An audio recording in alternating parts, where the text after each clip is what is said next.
Welcome to the Chainless podcast, where we dig deep into new paradigms shaping the Web3 revolution. And I'm Brian Song. Today, we're doing a deep dive into a framework I recently wrote about called the Chainless Apps, which offers a new way to build apps with Web2 UX and Web3 trust. We're digging modular layers, verifiable compute, app-specific sequencing, and how it all ties together through Agglayer. So let's get into it.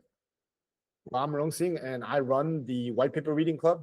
We're just a bunch of nerds that hang out, read white papers together, and it's the best thing that I've done since 2017. And my name is Brian. I'm currently working as Senior Developer Relations at Polygon Labs, primarily focusing on Agglayer products. And yeah, I'm super excited to tell you more about this chainless application ideas. Before anything else, what is the problem that you're trying to solve? You've gone through a couple of iterations of this idea, and you've been thinking about it for some time. What inspired it in the beginning? There are multiple aspects. First off, my sort of journey of the ZKVM, this verifiable compute, started back in 2023 or even late 2022 when I started to look into some of the ZK EVMs, etc. And then I realized, hey, there's a new thing called the ZKVM where you can actually just define general computations. And really from there on, it hopped on to, okay, how can we scale blockchain to even bigger audiences where their needs are maybe not so much of EVM based, but just like Web2 use cases, I would say, where the Web3 stacks are not fully compatible or is not the best solution or technological foundation for those use cases. This has always been deep in my mind and just didn't know what is like a good solution or a complete product that can deliver that kind of experience where we can truly use this Web3 trust to solve Web2 use cases, to help those Web2 use cases stay as performant and smooth as possible as they are right now, but make it trustless and make it interoperable. That is the high level idea. But of course, like if you really dig deeper into the Web3 use cases, Web3 really struggling to have a wider reach to the general audience. It's because you have to have wallets, you have to pay gases, you need to navigate through bridges for different asset transfers, etc. So it's just another layer of new concepts for general population to onboard into. And also the blockchain itself doesn't scale that well. You have a lot of re-executions that is happening for the same action. So yeah, there's a lot of things to optimize here and there. I guess this verifiable compute and some of the stuff that I'm going to talk about in this chainless paper addresses those problems. I think the three problems that you're trying to solve is one around verifiability, one around user experience, and one around scalability. Verifiability is whether some information was transported or displayed correctly, that it hasn't been tampered with. The second is around the user experience of Web3. This is a little bit broad, and we can dig into this a little bit. The third is around scalability, which is just around performance, like how many transactions can go through. Maybe there's a fourth one, but I don't know if it's that prominent, which is maybe around privacy. So that, to me, it seems to be the problems that you're trying to solve with this one framework. Yeah, I think those are definitely the gist. I would say, though, this framework is pretty agnostic, but of course, like everything has to start from somewhere. So the verifiability and the performance, the scalability is probably the focus for the first step to launching this framework in production. But yeah, those address those concerns that you mentioned. I think those are super valid. And I think even out of those four, there's probably going to be more. It's really up to the developer to choose what stack they want and combine it, which we'll talk about it in a bit. Let's just start with what the Chainless App framework is. So Chainless Apps framework represents a new paradigm at the intersection of verifiable compute, modular infrastructure, and cross-chain interoperability. So there are basically modular chain agnostic applications designed to deliver this Web2-like performance, UX, while preserving the Web3 grade trustlessness. In a chainless app, most application logics executions happens off-chain for the speed and scalability.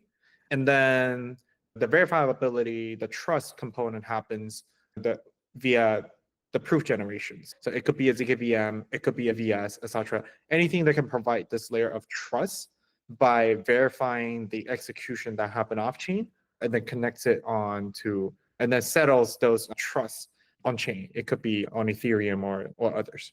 And then for this kind of a stack, it also needs to have a communication layer, which in this case, we use Agglayer, where this chainless app that you have is able to communicate with the entire Web3 ecosystems.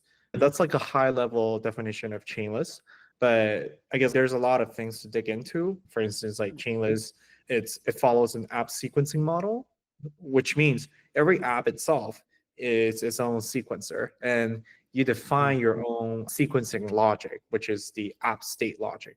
So applications, they're doing some computation in their own servers, and then that process is then verified in some ways and submitted to chain. Is Agglayer the considered settlement? Right now, Agglayer, I would say, is mostly more for a communication layer. But yeah, it has something called the pessimistic proof, and it has something called the full execution proof. And I think Agglayer do has the capability of becoming this sort of a settlement layer. But yeah, that's like in the long run, maybe. Yeah. Oh, okay, cool. So maybe let's break down this framework into the various components. And then I think afterwards we can come back and think about what this kind of unlocks, like what is possible, and we'll come up with an example for this as well. So yeah, what are the components that make up this framework? What do each of them do, and how do they interact with each other? Yeah, I think for that, it's important to show this diagram. So let me do a screen share. So this is a diagram in the picture, in the paper. And as you can see, this is basically like a 5-layer thing. The top layer, the user interaction interface, you can ignore it. That's really up to the developers, whoever's building this chainless, to optimize it. But the 4 major components will be the execution layer, the trust layer, the bridge layer, and the settlement layer. And in this case, we can talk about each layer briefly, and then we dive deeper into how each layer functions, right? So execution layer is basically the Web2 component, where imagine you have an exchange. In this paper, we also use an exchange idea, like a product idea, to illustrate this framework. We call it ZK Spot. And in this case, it would just be you have your entire exchange backend running in the server. And then but for whatever asset state changes, you create a logging of those asset change. And then all of those like asset changes logs are wrapped into what we call the execution trace. And then these are basically the state transitions that happen in your Web2 apps or Chainless app. Those state transitions, the execution traces, are thrown into the next layer called the trust layer. And in the trust layer, there could be multiple ways of generating trust out of those state transitions. It could be a ZKVM replay. It could be VS validation, or it could also be consensus model, which will make it essentially a sidechain, or it could just be a law thing, right? So I say you're a Web2 company, and if you lie about something, you're going to get punished in your local government's law. And that could be it too. So that's like an operator trust model. And there could be other ways, but it's totally up to you to configure that trust layer to fit your users' needs and your use cases security requirements. And then now that the trust is generated, in this case, let's use ZKVM. So the ZKVM has run all the execution traces, replayed it, and then got a state update that is proven to be correct. Now they just need to submit those proofs to bridge layer. And bridge layer will help handle some of the cross-chain actions because the trust is created. So any bridging events that is coming out from this app, Chainless app, can be consumed because the trust is valid. As long as those bridging events are attested in that proof, then the bridge layer will be able to help facilitate the cross-chain communications. So bridging assets from your Chainless app to another Chainless app, or from your Chainless app to another chain that is connected on this bridge layer, that could all be happen. And then, of course, all of these will need a secure blockchain to anchor. So that's the settlement layer at the very bottom, which in this case, we're using Ethereum. I think what you said is very dense. Yeah. Yeah. Like you summarized probably a lot of entire paper. information. Yeah, the entire paper into Maybe 20 we can seconds. use this image to explain. So the understanding is that I have some application that's maybe, let's just say, like we're transferring money to each other. I transfer money to you. Now your balance has increased and my balance has decreased. And this is what you mean by state transition, right? So state transitions, you can think of it as a game server. Like it's a game server that is running. It could just be I played a move, and then my position was on a 2D map. It was 1.0. So basically, it was on this 1.0 point. Then I made a move, saying I going up, and then it became 1.1. That's my next position. So this is a state transition, which describes that my position has shifted from 1.0 to 1.1. And then the transition is +1 on the y-axis, which is going up. So that is one execution trace, right? And let's say in this game, I have moved 3 times. And the first time I go up, second time I go right. So the execution trace will be up, right, and all these 3 execution traces are applied on the same state variables, which is my location, my position of this map. So you have all of these different state transitions and what you were talking about, which are the logs. The logs or the execution traces are basically the changes that happen to the state that you're monitoring. In the game example will be the location of the player. In the exchange example will be the amount of asset one user owned. And then you did a swap or you did a trade, then your asset decrease or increases. Those are the transitions. So yeah, basically those are the ones that I'm talking about. So I would imagine that in the like best case scenario, this framework will handle all of the tracking and creation of these logs. Or is this something I have to like manually write out? Let's just say in the best case scenario. I think the ideal, so this is not in production, this is paper, right? But current idea that we have for the actual production is we're probably going to have like SDKs for developers who are building their apps. They can just focus on building their Web2 app. So if you're a Web2 developer, you can just build your Web2 app like you did before. But you just need one more step for some of the critical state changes, which is whenever there's state changes that happens, you create a log. So you will use our SDK to log those events.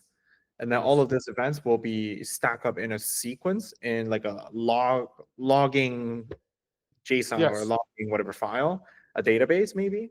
And then those are basically the execution traces that you need to throw into trust layer, which this framework will provide different configurations or different ways to use the trust layer. And then the bridge infra also comes with it, as well as the settlement layer. All that comes with the framework. So as a developer, all you need to really think about and worried about is, okay, what is my application that I'm building? And then what are the states that I want to monitor? And then what are the actions that will alter the states? Then I just keep track of the states and all the alteration events that will change the states. I just lots of them, and then I verify them in the trust layer. So I think this is really interesting because I see it in almost two ways. I think one way is you just add something like a logging infrastructure, which is very common. So you have log entries, you have all of these. You just manually specify the logs, and then it just keep tracks of this. And then every hour or every, I don't know, like 2 hours, will just generate some sort of like a stack that then is used. It's like a block, right? Then it goes and does something with it. So this is one way. Another way is just hooking up directly to the database itself in some way, right? Because in a Web2 app, all of the final state changes are within the database. Let's say the user account or some information. And databases naturally emit logs, and they provide a lot of this already. So that I'm just throwing out, like, that's just what. Yeah, that's actually a really good point. There's a lot of Web2 infra already emits logs. Can we consume them directly for a state transitions verifiability? I guess that's a really, that's an interesting idea, actually.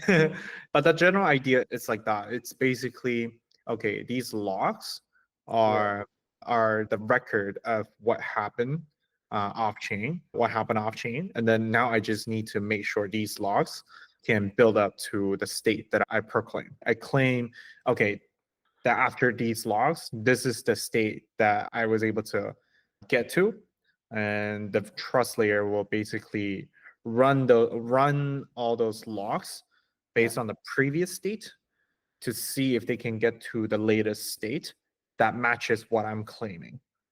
So I have a question then on top of this, which is very quickly before digging more into the trust layer part. But firstly, why do you need a TEE, which is the trusted execution environment? What is it doing in this logging process? And also, why is it now optional? Like, I feel like in the previous version, this wasn't optional, or like, how are you seeing it now? Can this just be totally bypassed? And yeah, what do you think? Yeah, it is optional because it really depends on the trust layer. So execution layer and trust layer, they really work hand in hand. And depending on the setting of the execution layer or your way of generating execution traces, the trust layer will change in order to provide a truly trustless, chainless app experience. And in this case, if you're running the entire execution traces, like if you're replaying the entire, I guess, like execution traces in the execution layer, then you don't really need a TEE in that case. But if you're only, how do I put it? So in most cases, like in a blockchain layer 2, there's a sequencer and there's a block producer. And the sequencing, if you look into a lot of the ZK layer 2s out there, the sequencing process, like the mempool and the sequencing, all that is not being proven. The only part that is being proven is when the sequencer selected all the transactions from the mempool and then include it in the block, and then you throw the block into the prover to generate a proof.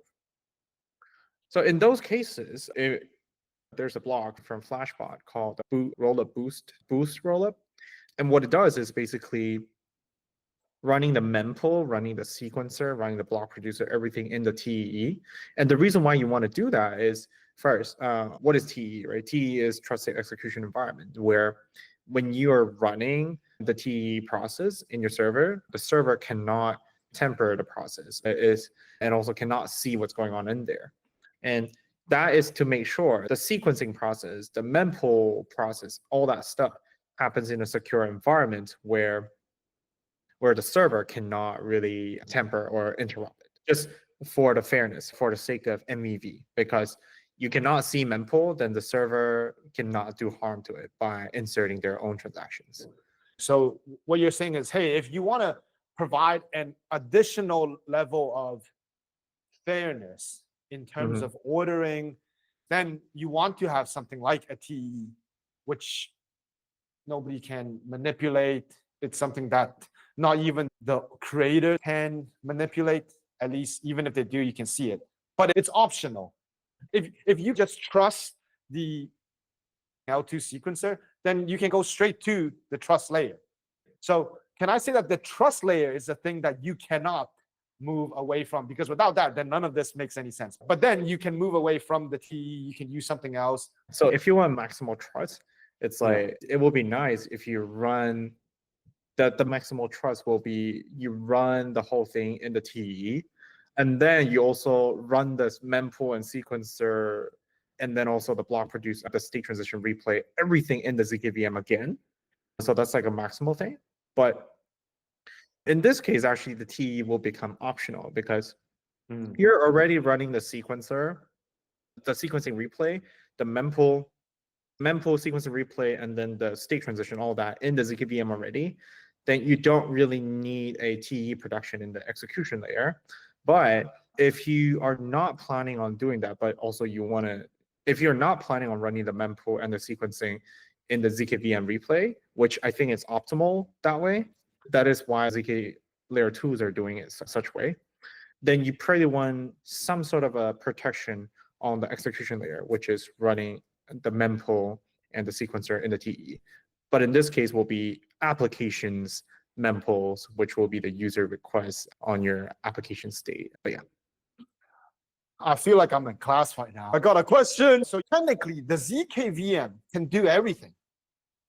It's a generalized compute. So it can do everything that the execution layer can do.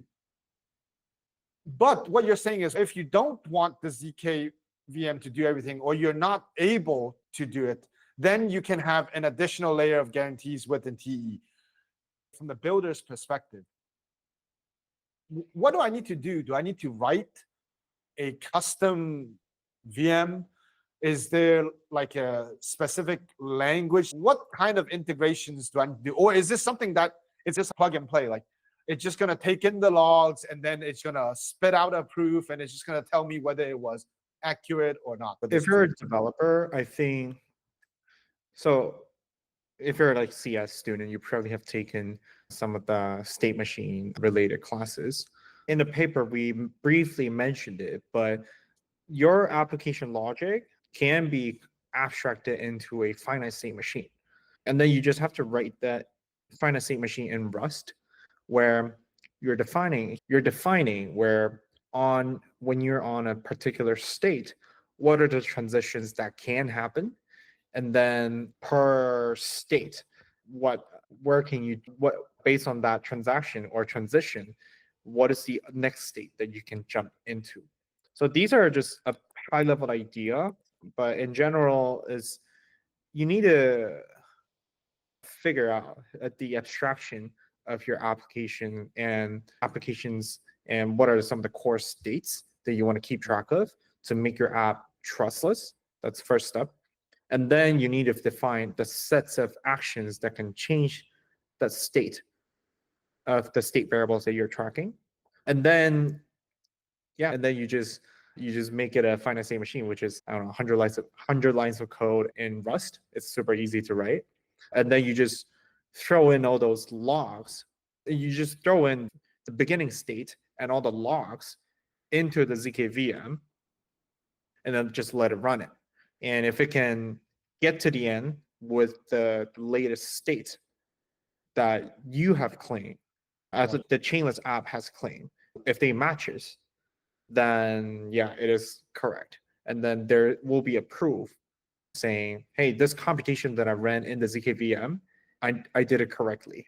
And that proof can be thrown to Agglayer and also to the settlement layer.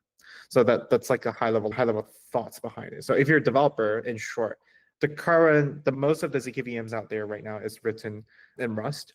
So you probably need to write your application logic in Rust, but just try to abstract as much as possible in your application. Pick the core state that you need to track, and then figure out what are these actions that can change the state of your core state. And then you just run that in the finite state machine in Rust code, and then you run that Rust code inside ZKVM. That's it. Okay.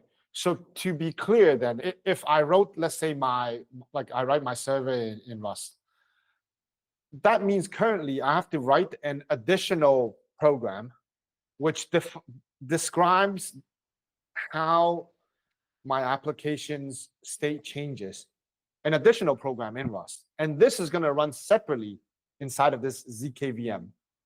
And whatever my application spits out will then be verified in this new Rust code that I wrote, which is now living in the ZKVM. And it will tell me whether it was correct or not.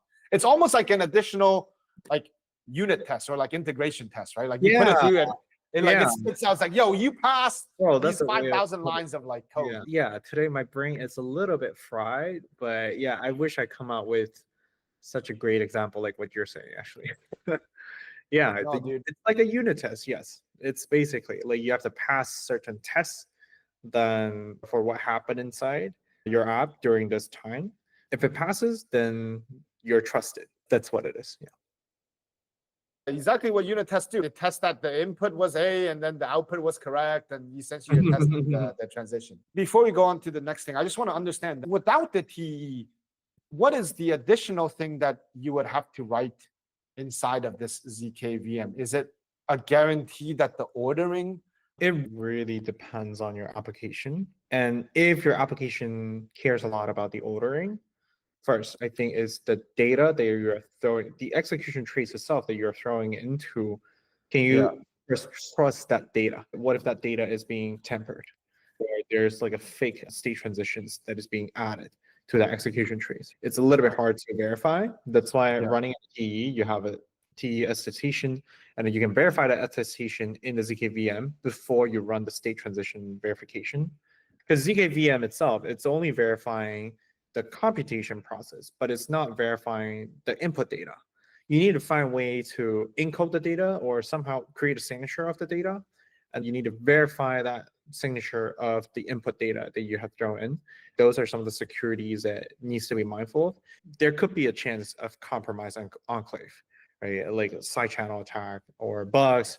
There's still risk there, and finding ways to I guess mitigate that. I don't think there's an abstraction of how to address it properly yet, but I'm sure there will be. In the paper, there are other points within the trust mechanisms. So the committee-based verifiable compute. Maybe let's dig into this first. Can you just say what this is? What is its relationship to the entire framework first? If you look at this diagram, it has a couple of different blocks in the trust layer, right? It has the ZKVM, it has the AVS, and other trust setup.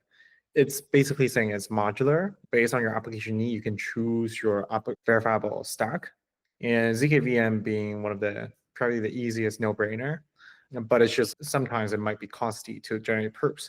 And also it might be a little bit slower than you expected, depending on how much computation you have in your app design. And in those cases, you might want to think about some other trust mechanisms. It could be a community-based verifiable compute, which includes things like AVS or things like TrueBit has this called, I forgot the name, but it's basically like re-executing transactions or re-executing state transitions in a small amount of nodes. You can configure how many nodes that you want to run the same computation, and then they just do a cross validation. Right? So things like these could also be implemented too, depending on your use cases. Yeah, the term committee-based is basically instead of just having more party involved in verifying, and you can decide how many party you want. And then once they have computed or they have provided a result, there's a committee to verify it. I guess that's the high level logic. And then the next one is called the operator trust compute. And this operator trust compute it's basically saying you trust the server, you trust the app, Chainless App service provider.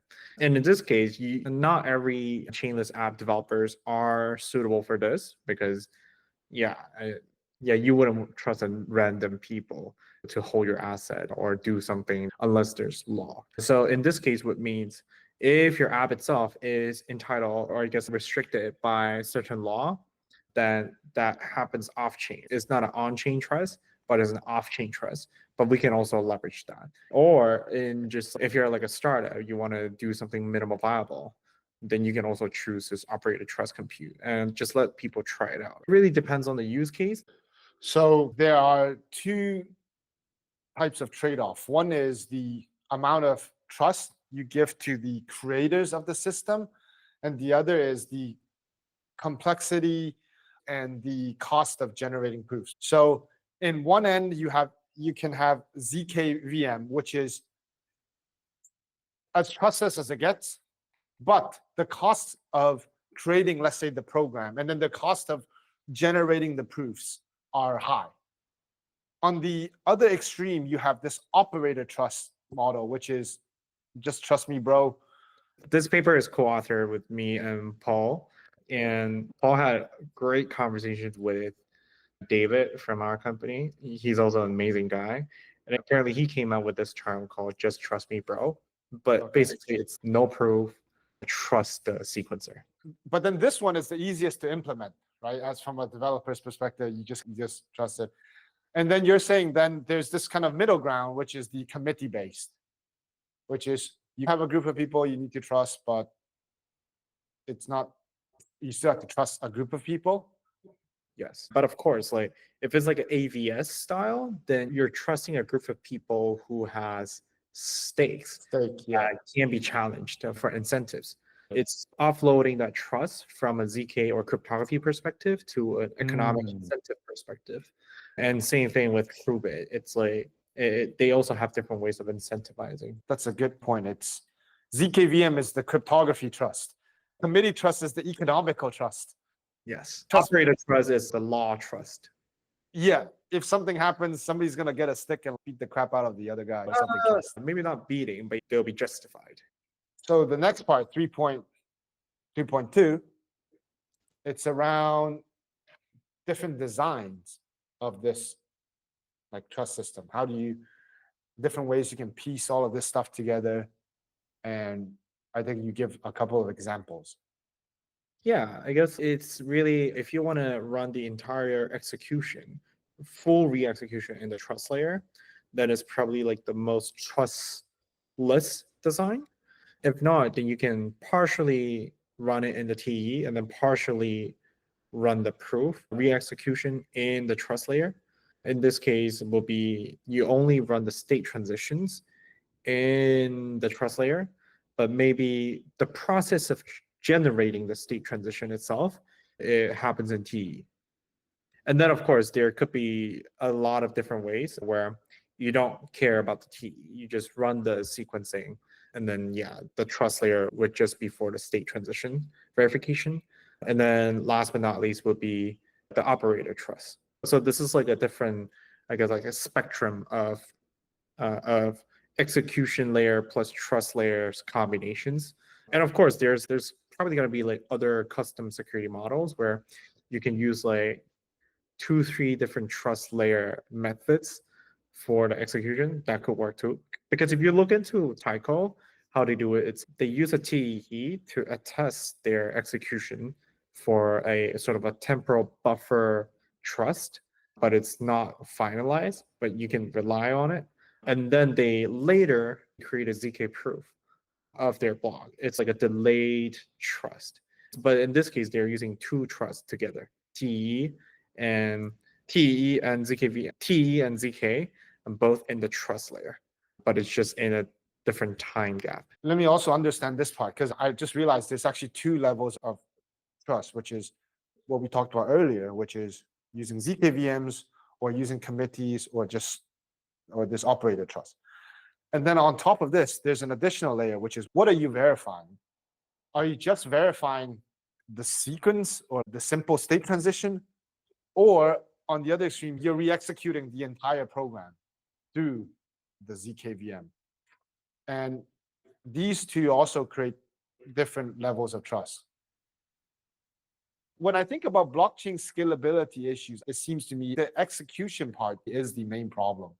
I think the general thesis, even the blog that Vitalik posted, and there has been a lot of blockchains that has been pioneering in this sort of ideology, which is decoupling the execution and the trust.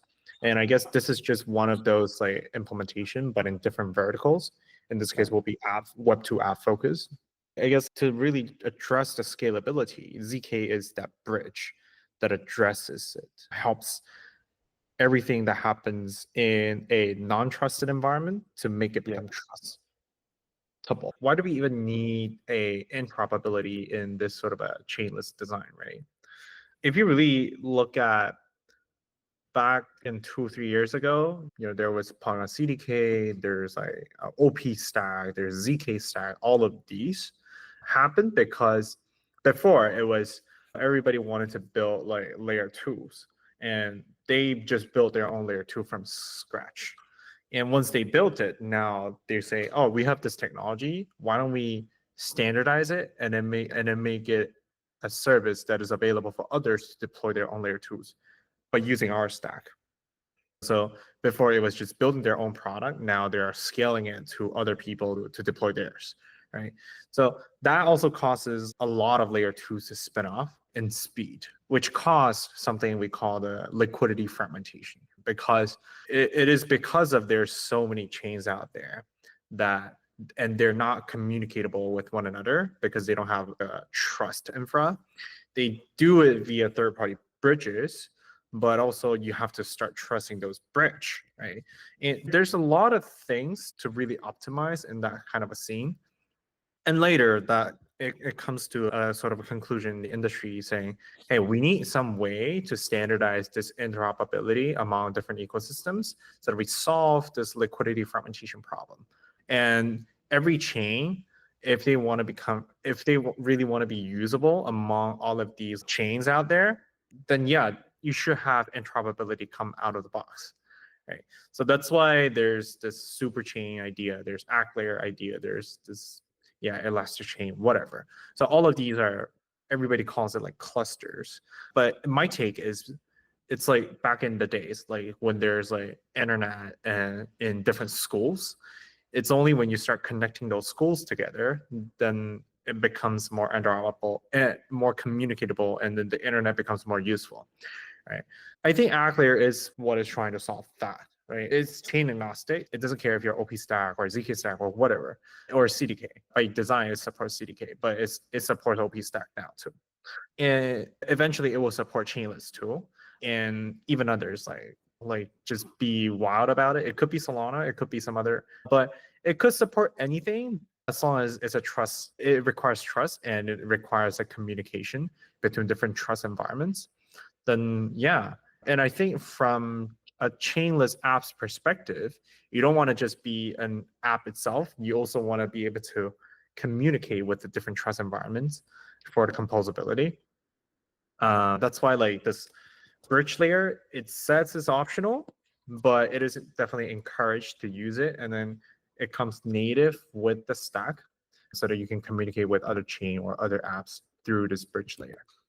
I have maybe 2 questions on this. And it's not like directly related to Agglayer. There's a lot on Agglayer like that can be dug into. And people should check out. There's like a video, I think, of you talking about Agglayer for like yeah, I mean, there's a bunch of videos, so it's pretty intense. There's a lot happening there. It's like a lot of proofs. But if I'm an application, let's say, and I'm just interacting with my own state, then does that mean Agglayer is not beneficial to me? Or is it the case that I would then start settling my state across like many chains? Or like what would, like, let's say the very basic scenario be like, or would it be like, hey, if I'm building a Web2 app, but I want to interact with, let's say, Uniswap's contract in some ways, then I can do that now and I couldn't do it before. Like, how do you, what does that look like? Yeah, say the thing about Chainless App is it really depends on your use case, right? And if your use case involves interacting with other blockchain state, you can build your own infra for interacting with the Web3, whatever, I guess like contracts or states. You can build it, but there will involve a lot of, I guess, like extra infra that you need to implement. Whereas for Agglayer, it comes out of the box. So you can just use it. We have the SDK, you can just use it. And then by using this, it's actually even more trustless. It's like trust guaranteed. And then also it's more secure. And also it's way more I guess later we're going to have a lot of other features supported in the Agglayer, which is like fast interop and also the aggregation, all that stuff. It's going to save costs and it's also going to improve your UX and experiences. So a lot of things that comes out of the box for you that you don't have to worry about when you want to tap into the communication with the Web3 from your Chainless app. But yeah, I guess that's the benefit and that's like the main use cases. But if your app itself, it's very isolated, you don't care about Web3, you just want like a trust layer, like just to anchor your app's some states onto a blockchain just to make it trustful, then yeah, you can also just do that and you don't need a bridge layer. Or if you want to be like a chainless app, but it's connected onto like a layer 3 style where you're connected onto just the chain, like a layer 2 chain, right? It could be like on Polygon POS, right? Or on some other chains out there. That in that case, you're not able to connect to Agglayer, then you can choose other bridge layer, or you can just choose to omit the bridge layer, and then you only communicate with your settlement layer. And in that case, will be like Polygon or some others. Or you can of course connect directly to the Ethereum without the Agglayer. Then you also just submit your settlement to the Ethereum. Yeah, I think this interop part, I feel it's like a very important thing, and there's like different approaches to it right now. So we were talking with Basti, who's a researcher from L2 Beats, and he was proposing some idea around how do you do like native interop for L2s. And it's essentially saying like each L2 has some sort of like global state. And I think that it goes to something like a mini, like Agglayer. Agglayer is just putting it all together into one place. But I guess maybe the question that I have is, I feel before interoperability came natively on, let's say on the blockchain. Like if I write a smart contract on Ethereum, it's natively interoperable with every other smart contract. But now there is an additional cost to interoperability, right? Like now if I write an application and I have to go through some sort of bridge layer, whether that's Agglayer, whether that's something else, there's an additional step. And yeah, I don't know if that's the right way to think. I think it's important to think about why do we even need Chainless app when you can deploy smart contracts on just chains, right? The motivation of why you want to have this sort of a custom Chainless app, I guess like this Chainless app, is because of the performance that you can reach, and also customizability in terms of depending on your application, you can choose these configurations that just suit your application need. Because when your application start to get into a massive scale, then you don't want to fight for the limited resources on the same chain against other dApps out there, right? Yes. And which means you have to pay for gas fees, and your user has to pay for gas fee for your app's application's usability, whereas you don't have control over it. For some applications, it makes sense, but for some applications, maybe it's not necessary. And if you are not benefiting a lot from having your contract or whatever service deployed on this one chain and share the resource with others versus just run your own thing, but this Chainless app compared to the typical app chain out there where they deploy an entire layer 2 first and then they deploy the smart contract on top and they control the entire layer 2. The comparison between this Chainless app and that app chain setup it is minimal. Chainless is minimal, and then also it is custom to your use cases. So it doesn't have all those unnecessary components that you need to maintain as layer 2. It only focuses on your application logics. So it makes it really optimized, and then ready to scale to the mass. But it is because of this sort of a setup, it loses that sort of a native interoperability if you deploy it on the public blockchain that shares the resources with other contracts out there. So that's why we're leveraging this bridge layer for that purpose. And Agglayer supports this thing called bridge and call, which is you can actually bridge access to another chain and then also do a call on the another chain, all this in one transactions from your chainless app chain. Okay, so I think that was very important, right? There's maybe 2 points even on that. So I think the first is what you're saying is that natively on Ethereum, you get the interoperability, but don't get the performance. And then there are additional things like you can be on Arbitrum or you can be on Optimism, where you get a native interoperability, but then you're faced with the complexity of, let's say, managing your own chain. There's additional like crap that you don't need. Yeah, it's for user. It's like user will have to have like wallets. We will have to have those kind of things, and then they have to pay gases and etc. Of course, yes, you can abstract away using like different like wallet abstraction, account abstraction, all that. Still, yeah, but underneath the hood, it's still doing all of the stuff. Yes, Yeah. and it really depends on the use case, right? I'm not saying every app should become a chainless app, but I'm just saying there are certainly use cases where performance and also a lot of these matters. Then it's better to use this sort of a more minimal chainless setup where just focus on your app and all the wallet experience, all that stuff. It's out of the question. It's out of the concern in the design. You can just build it like a Web2 app, like how you did before. That's why I think this is very interesting. It's an evolution on top of the L2 world. It's saying, hey, look, you can be even more minimal. You can be even more customizable. Now, instead of having to operate your own chain and to be limited by the blockchain, which is both the most powerful thing and the most limiting thing. And now you just build an application and you can get the benefit of trust. But then there's no perfect world. So then you have to then go through an additional kind of like bridge layer to make up for some of the stuff that just doesn't exist, because Web2 wasn't built to be like, you don't think about interoperability in the same way. And I wouldn't say it's makeup. It's because the bridge layer eventually it's only getting better. And I think eventually it would just feels the same as dropping on the same chain. Like it would just, from a user's perspective or from even like developers' perspective, it would just feels like, oh, this is just a giant blockchain, like one blockchain. And it is just this trust infra.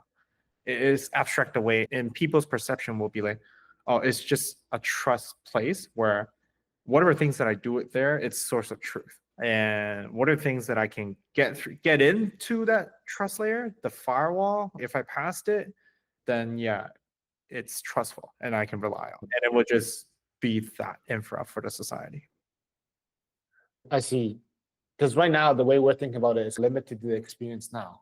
But you're saying, hey, if you look a little bit further or what's coming, then it will be. And the experience now will also get better too. It would just feel like one blockchain. I think this chainless idea is taking the layer 2, I think, to an extreme. Yeah, exactly. Right, where in the future you can see Ethereum just like there'll be just regular applications that just settle and on Ethereum, and they're able to have the proofs generated and they're able to interact with each other through this framework. On the other side, you have something like Solana, which is saying, you know what, nothing is off chain, everything is on chain. Just write all your contracts here, and all the interaction just happens in one place, one big world. Layer 2's many small fragmented world. And I'm trying to compare these two designs. Do you think one is better than the other? They're for different use cases. It's really hard for me to justify, but because I don't think we have the proper data to really showcase which one's right or wrong. But I would say though, like for the efficiency's sake, right, having one giant layer 1, it is definitely really efficient, but also it limits the diversity and the use cases. But I do see if blockchain wants to get to every single person on earth, right, just like how Web2 becomes dominantly available to the rest of the world, it is because of those diversity, right? We don't just use one chat app with people. There are people in America, a lot of people use messengers, a lot of people use Facebook, Instagram, In China, a lot of people use WeChat and different, and then in Korea, people use Kakao. Right? It's just those. There's always going to be like diversity. There's always going to be like a balance point to it too. Also, it's like we probably don't need just like I said, we don't need every app to become like a chainless app, but there is a space for chainless app, but there's going to be a space for something like a Ethereum, like an Ethereum dominant use cases instead of using Ethereum as just settlement layer. I think there's like diversity, and per use cases, they need different trust settings and different communication, I guess, infra. Then for those, like they just adapt to it. So yeah, I don't really have a straightforward answer, but yeah, what I truly believe in though, it's like the needs of the customers that we haven't reached, they're probably pretty diverse. And then in order to win them over, we need this layer of customizability and also just focus solely on the app itself instead of the trust. And this really decouples it so that you don't have to worry about the blockchain part that much. You only worried about it after you build the app. It could be like that. But of course, like deal case, when you're building it, you have to keep that in mind. But I'm just saying that we helped you abstract away as much as possible. That's a very interesting answer. An analogy that popped into my head is almost like one is maybe like I don't know, I don't think it's app, but one is Apple, one is Android. No. Yeah, you could say that. You could say I that. know. But it's not directly. But one is like an open ecosystem. There's a lot of variations, but they speak the same language. I'm just saying, like, even for chain like Solana, other people are building a layer 2 on top of it too. And other people are forcing their layer 1 to build their own layer 1 on top of SVM. So I guess, yeah, it's hard to compare. It's hard to justify. But let's just say there are a lot of creative people who wants to try different things. So yeah, this will be a really good, fun playground for them to try out. Totally. I think we don't know what the future is yet, and we don't fully know the exact demand from the world. So this is saying we're building for that. Whereas I think maybe Solana is saying we're just optimizing for a couple of different use cases. Let's go into ZK Spot. All right. I know you're on your last bar of battery. Brian's been awake. So ZK Spot actually, originally it was called ZK Hyperliquid, but it's not a Hyperliquid because it's not perpetual. It's a spot exchange. So we named it ZK Spot in the paper, but it's just a POC, a proof of concept of what a chainless exchange could look like, a crypto exchange. This is a hackathon project I built with 2 other friends. They're amazing. And basically, if you look into this diagram, you have the user interface, which will be the mobile app or web app, where you can place order, cancel order, bridging assets in and out from your chainless app, even enabling on-off ramps. But all of these like actions that you see on the top, they represent a state transitions to balances, right? The amount of assets that per account hold, and in total, how much does this chainless app own per token, right? Those are a balances state that we're keeping tracking of. And then in the execution layer, what's going to happen is all of these state transitions, all of these like actions that you have done within a certain period will be applied to the account balances to make sure the state transitions to the balances are correct. And then all of those are being verified or being verified on the trust layer, right? To generate a proof in this case, we're using the ZKVM to generate an execution proof. Basically, all the orders that are sent from the user are thrown to the mempool. And then the mempool and the order matching, basically the sequencer, if you're from the Web3 world, but the order matching engine, and then also the matched order to batch them into block, all that happens inside TEE.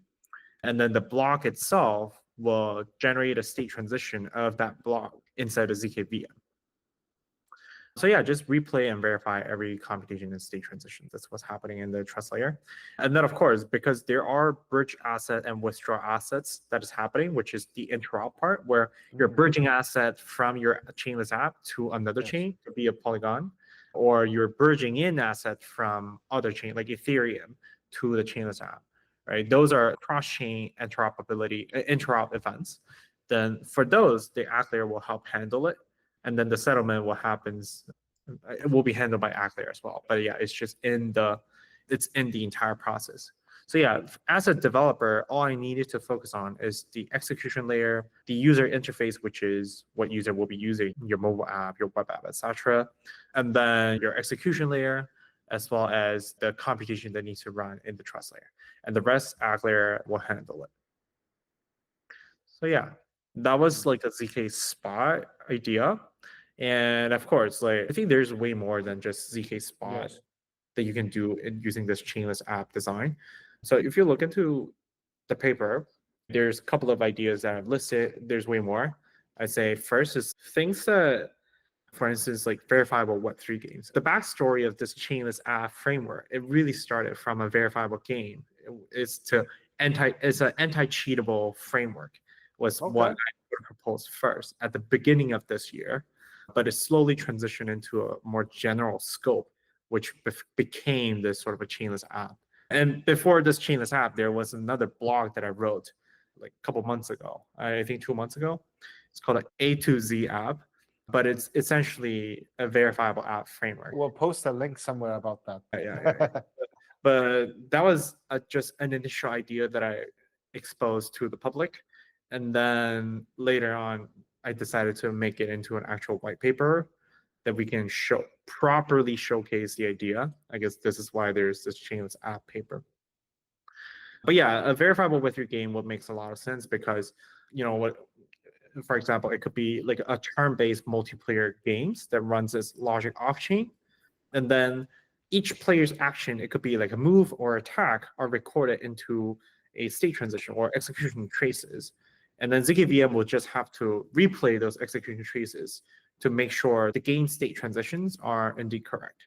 So that's the execution layer and the trust layer. And then the Agglayer will be, okay, whatever NFT or whatever rewards that I have in this sort of app, chainless app, I can cross it out to other chains or like Polygon or Ethereum if I want to. So those are some of the things that can be done. That's a verifiable Web3 game, right? Or let's say like a private institutional finance system. Let's say a bank, right? A bank they're restricted by law, so we can assume that they will not do some weird stuff. But we could at least, but they also want this sort of interoperability with the blockchain and also maybe utilize stable coins, right? Or maybe utilize some other things that is like a blockchain infra, but they want to do it privately. And because it's their own institution, it's their business, but people will still trust it even if it's private. Then in that case, they can use like an operator trust model where everything they execute it happening, everything it's like off chain and then they handle it themselves internally. But just for the cross chain, like a stable coin bridging in and out between the bank system and the Web3, whatever DeFi system, they can do it via Agglayer. So this also works too. And some other ones, I guess, zkTLS, I think it also works. Yeah. Right? You create this TLS session and then you verify the certificate in your zkTLS chainless app. And then the proof itself of your chainless app will be the sort of a proof record for the TLS certificate that you can consume in other chains. But anyway, there are a lot of things that can be done, but I'm just like picking these examples to really just briefly showcase the idea. It seemed to me that this is a progression in the world, in this, I guess, multi-chain world, and this idea of a layer 2 world. That's why I think I'm excited, because I feel like the layer 2, as we know today, it's like a transition period. It's like a middle ground to something like this. And I think, yeah, that's an interesting take, because if you think about it, we were like, oh, OP is like a transition for ZK, right? But OP was able to win the business much quicker. And then it's just, I guess it solves the problem. The trust wasn't too big of a problem from a business perspective. But of course, when ZK becomes massively available, people started to use ZK than OP. Yeah. And then because still they want better tech, but maybe it's not an immediate need. And then now they're transitioning, saying, hey, instead of using zkEVM. Now let's just use zkVM. So it's like the purpose of zkVM was more so of, oh, we can verify everything. But then it comes to a point where we thought zkEVM was the end game, but eventually it became, oh, maybe in order to onboard more chains, it's easier to just abstract that ZK layer away and then just focus on decouple them instead of building a custom ZK circuit for EVM. Let's just use a general ZKVM trust layer, and then we just plug the EVM use case in there. And I think this is probably similar to it. Instead of we trying to onboard Web2, saying, oh, you need to become a blockchain, or you need to know blockchain a lot. Like, instead of that, we should just be like, just be yourself. Like, here's a wrapper, and this is going to help. What you mentioned about like OP, for instance, it makes sense because it's a startup mindset rather than the researcher mindset. The researcher always tries to find the optimal solution first, whereas the startup mindset is, let's just do the best that we have right now. MVP or lean product. But OP, it's also a very sophisticated system. I'm not saying like they're not sophisticated or they're like easy to implement, but it's more so of just when you're running that business, it's just cheaper. Back in the day, like a couple years ago, back in the day, it was cheaper to run OP than ZK. Now we're at a point where the cost of running ZKVM based VM rollups are actually not that expensive. And it's very usable. That's why people are migrating away. And also, it's only getting better, much faster than developing your own zkEVM. Or I guess continue on the path, because you already have a ZK one. Why would you use OP? Something I will be very curious to think about is what would it take, for instance, for Base essentially to switch. I think they solve for somewhat different things. Like with Base, they're just a chain that's anchored on Ethereum. Whereas if you're building an Chainless App, you're building an app that's anchored to Ethereum. These are different things. Totally different, for sure.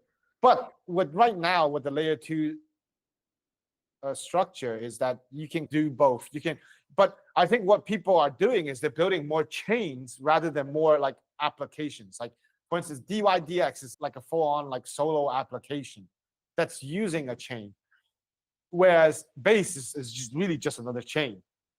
I think bootstrapping a chain it's a very difficult thing, and you have to have an ecosystem attached already to really be incentivized to do it. But whereas if you're just like building an app, then you just focus on your customer and your focus group, and you're just solving their problem, and you're using a little bit of a trust help from the Chainless App stack. Yeah. One last thing, and then we need to call it a day. I feel there were earlier attempts at these like off-chain compute systems. Since the earliest ones were with Bitcoin, like the Lightning Network, where you do these transactions off-chain and you interact, and then at some point you settle it down onto Bitcoin. And then there were state channels, which was like Ethereum's approach, where instead of having us, like we're interacting with, instead of just trading account differences, we're trading like the states of like entire contracts. And then at some point you settle down to Ethereum. I think even a project that I worked with before it was called Nerve OS, and like the founder for that, he was like one of the original core devs for Ethereum, and he was the one that worked on the state channel scaling stuff, and I think he's still doing something related to this. Shout out to them. But the challenge before was that it was so complicated to manage like liquidity and to do all of this stuff, and it was not possible for a developer to even host this. As a result of that, it made it very centralized. If you look at Lightning Network now, it's like the most centralized thing. I'm wondering if this framework comes into fruition, how complex is it for a developer to build on it relative to just launching like a layer 2 chain? When you launch a layer 2 chain, you get all the development toolkits, you get all the existing infrastructure. The other part is how much better is the user experience for the developer? Is it possible to have, is it 2x? Is it 5x? I think the general idea is if you're comparing with Web3 current dApp style developers, they're very optimized for the system architecture is very optimized. You have the smart contracts, you have a front end, you need a back end for some of the relaying or whatever front end displaying data, indexing, all that stuff.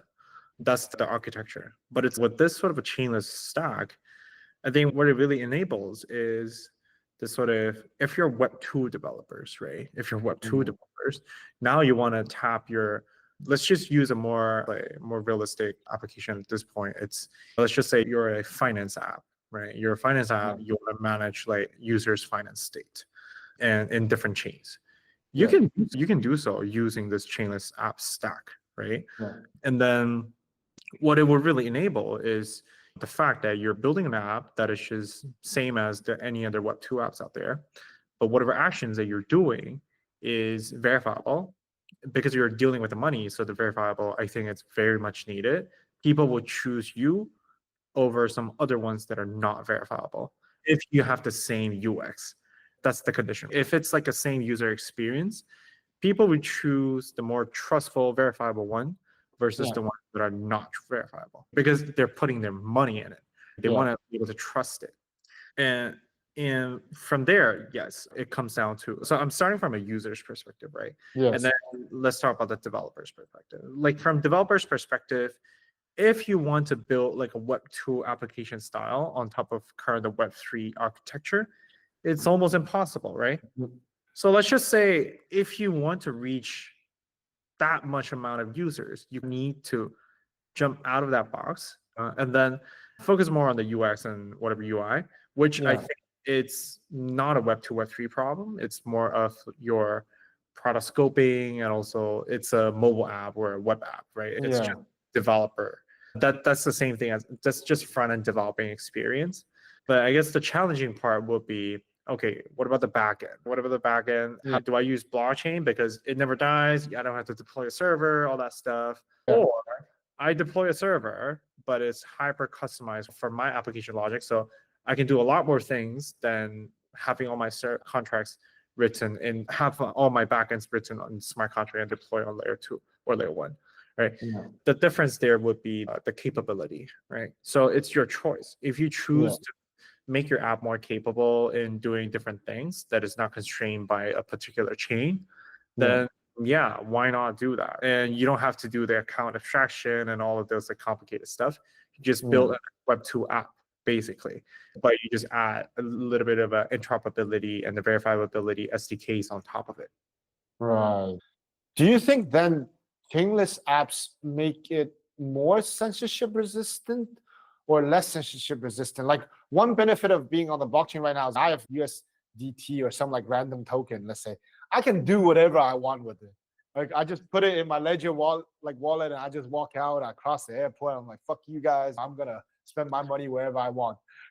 But then do you think if the world was moving to this like chainless model, it's, I guess, does that impact that, or actually it doesn't? Because everything is still settled on. Good question. So the thing about chainless is because there is this server, right? Because it's your server.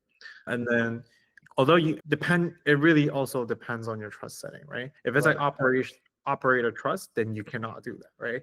As long as your money is inside that chain, then the operator trust will have its own way to define, okay, what are some of the things that you cannot do, but you can do on the public blockchain. But for those, it would exist. And even for the ZKVM based like the maximal trust will be like just full re-execution in the ZKVM. If they predefine the rules of sequencing, which is if they predefine the rules saying, hey, these are some of the actions that you cannot do, then the proof won't be able to be generated with your action that goes against those rules. So it depends on the developer's design of that chain. Even in public blockchains, right? If they set the rule saying, hey, you cannot transfer to this address or stuff like that, you can hard fork it and then define it, right? If that's defined, then you cannot do it. Yeah, I say the reason why I cannot directly answer your question in one sentence is because I say this has flexibility. Do that and also to not do that. it seems like it's not limited in that sense. Okay, shit, this is more than 3 hours. Oh, Wait, man.